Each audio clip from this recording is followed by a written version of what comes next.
ভাড়া বাড়ি জঙ্গি আশ্রয়ের নিরাপদ ঠিকানা, এমনটাই মনে করছেন দুর্গাপুর পূর্বের বিধায়ক চন্দ্রশেখর বন্দ্যোপাধ্যায়।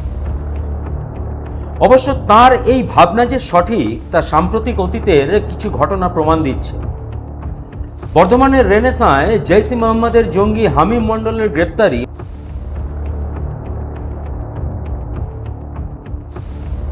দুর্গাপুরের মেন গেটের ভাড়া বাড়ি থেকে গোলাম জামার গ্রেপ্তারি যথেষ্ট আলোড়ন ফেলেছে।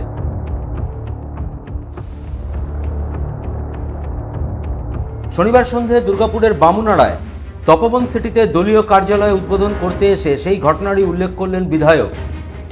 কয়েক বছর আগে রাজু ঝা হত্যাকাণ্ডের অন্যতম আসামিরাও এই তপবন সিটিতেই ডেরা বেঁধেছিল মনে করালেন বিধায়ক। করেছেন গত কয়েকদিন আগে আপনারা দেখেছেন আমাদের দুর্গাপুরে যেটা হচ্ছে মেন গেটের কাছে একজন জঙ্গি গ্রেপ্তার হয়েছে। তিনি বিভিন্নভাবে অনৈতিক রাষ্ট্রবিরোধী কাজের সাথে যুক্ত। আবার আমরা দেখলাম রেনেসাঁ বর্ধমানের ওখানে দেখা গেল একজন জঙ্গি ধরা পড়েছেন। তিনি জৈশ-এ মোহাম্মদের সদস্য এবং তিনি মুখ্যমন্ত্রীকে হত্যার ছক কষার জন্য এখানে আছেন, প্রধানমন্ত্রীকে হত্যার ছক কষছেন।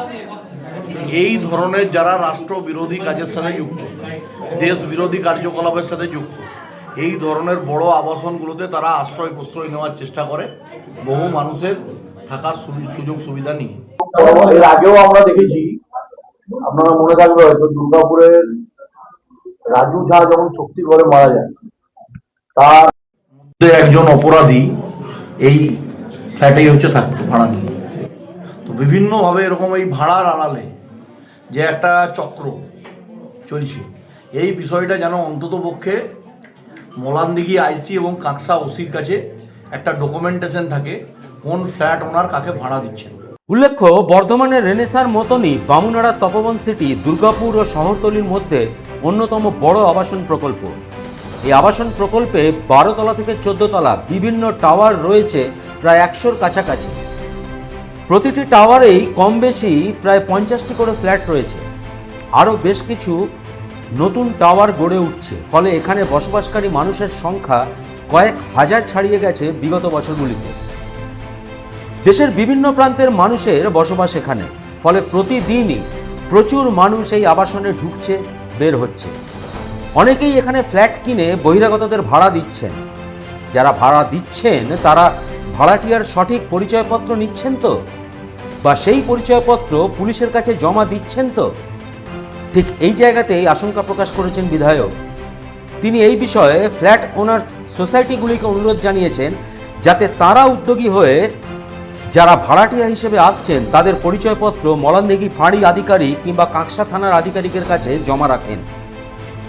যারা ফ্ল্যাট কিনে এখানে বসবাস করছেন তাদের ক্ষেত্রে সমস্যা নেই, কিন্তু যে সকল ভাড়াটিয়া আসছেন তাদের উপযুক্ত পরিচয়পত্র প্রশাসনের কাছে থাকা বাধ্যতামূলক, এমনই মনে করছেন বিধায়ক। আমি এখানকার সোসাইটির যারা দায়িত্বপূর্ণ কর্তা ব্যক্তি তাদের কাছে অ্যাপিল করেছি, এই সোসাইটির মধ্যে ফ্ল্যাটে যারা থাকবেন তাদের অন্তত পক্ষে আইডি গুলো নিয়ে লোকাল থানায় রেন্টে কারা আছে, মানে আমি রেন্টের ক্ষেত্রেই প্রপারলি বলি, এরকম তো আর কেউ হবে না যে ফ্ল্যাট কিনে কোনো জঙ্গি এখানে ভাড়া নিয়ে থাকবে। তারা একদম ভাড়া করেই আশ্রয় প্রশ্রয় নেওয়ার চেষ্টা করে।